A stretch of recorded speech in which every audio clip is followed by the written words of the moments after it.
David defeats the Ammonites. In the course of time, the king of the Ammonites died, and his son Hanun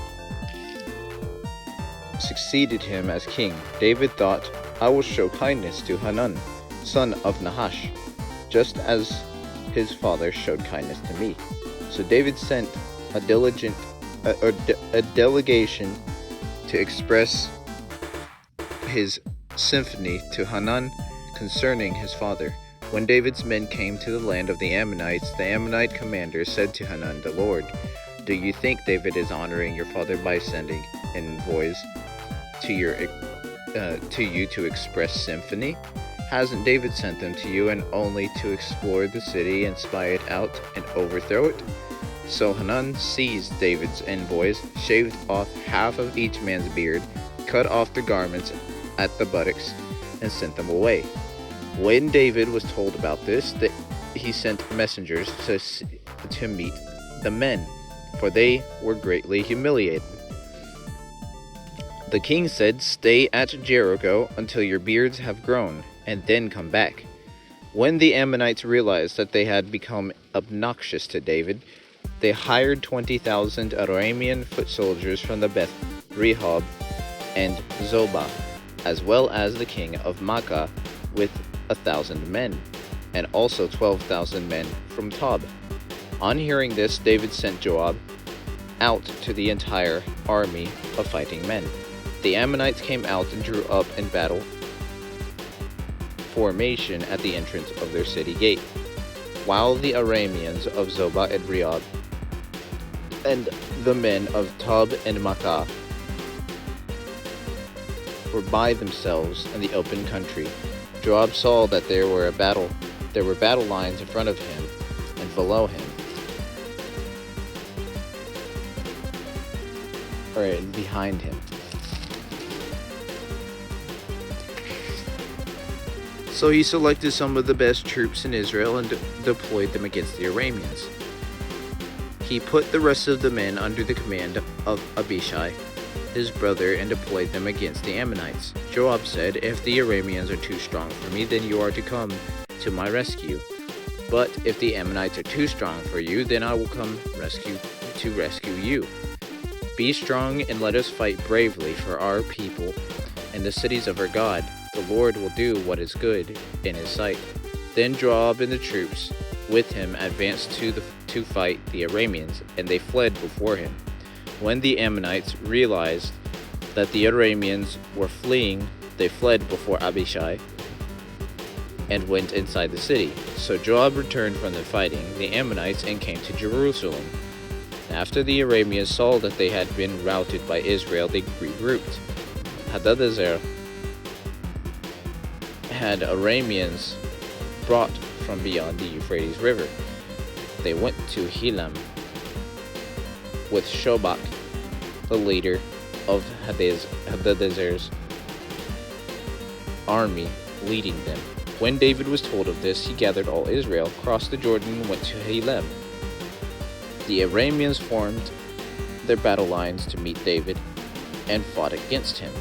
But they fled before Israel, and David killed 700 of their charioteers, and 40,000 of their foot soldiers. He also struck down Shobach, the commander of their army, and he died there. When all the kings who were vassals of Hadadezer saw that they had been routed by Israel, they made peace with the Israelites and became subject to them. So the Arameans were afraid to help the Ammonites anymore. David and Bathsheba. In the spring, at the time when the kings go off to war, David sent Joab out with the king's men and the whole Israelite army. They destroyed the Ammonites and besieged Rabbah. But David remained in Jerusalem. One evening, David got up from his bed and walked around on the roof of the palace.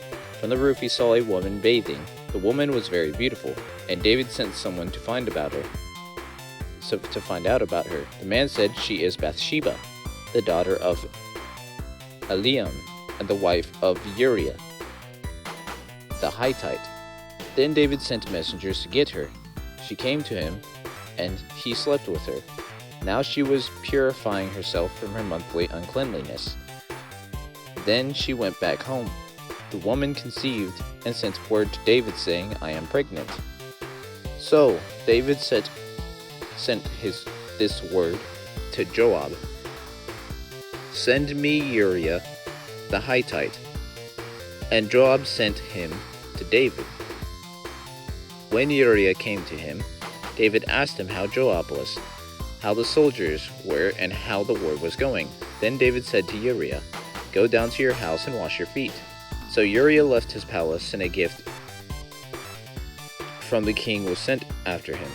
But Uriah slept at the entrance of the palace with all his master's servants, and did not go down to his house. David was told Uriah did not go home. So he asked Uriah, Haven't you just come from the military campaign? Why didn't you go home? Uriah said to David, The ark and Israel and Judah are staying in tents, and my commander Joab and my lord's men are camping in the open country. How could I go to my house to eat and drink and make love to my wife? As surely as you live, I will not do such a thing. Then David said to him, Stay here one more day, and tomorrow I will send you back. So Uriah remained in Jerusalem that day and the next. At David's invitation, he ate and drank with them, and David made him drunk. But in the evening Uriah went out to sleep on his mat among his master's servants. He did not go home. In the morning David wrote a letter to Joab and sent it with Uriah. In it he wrote, Put Uriah out in front of the fighting and the fiercest, then withdraw from him, so he will be struck down and die. So when Joab had the city under siege, he put Uriah at a place where he knew the strongest defenders were. When the men of the city came out and fought against Joab, some of the men in David's army fell. Moreover, Uriah the Hittite died. Joab sent David a full account of the battle. He instructed the messenger, When you have finished giving the king his account of the battle, the king's anger may flare up, and he may ask you, Why did you get so close to the city to fight? Didn't you know they would shoot arrows from the wall?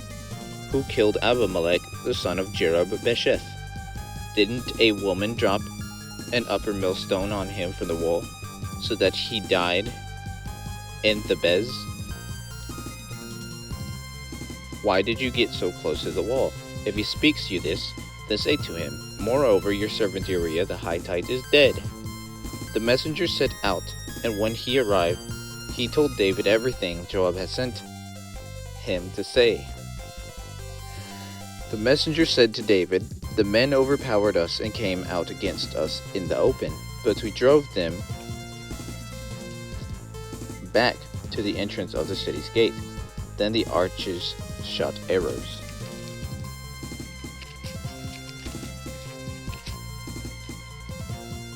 At your servants from the wall, and some of the king's men died. Moreover, your servant Uriah the Hittite is dead. David told the messenger, Say this to Joab, Don't let this upset you. The sword devours one as well as another. Press the attack against the city and destroy it. Say this to encourage Joab. When Uriah's wife heard that her husband was dead, she mourned for him. After the time the mourning was over, David had her brought to his house, and she became his wife and bore him a son. But the thing David had done displeased the Lord. Nathan rebukes David. I will get to that next time. I will see you guys in the next video.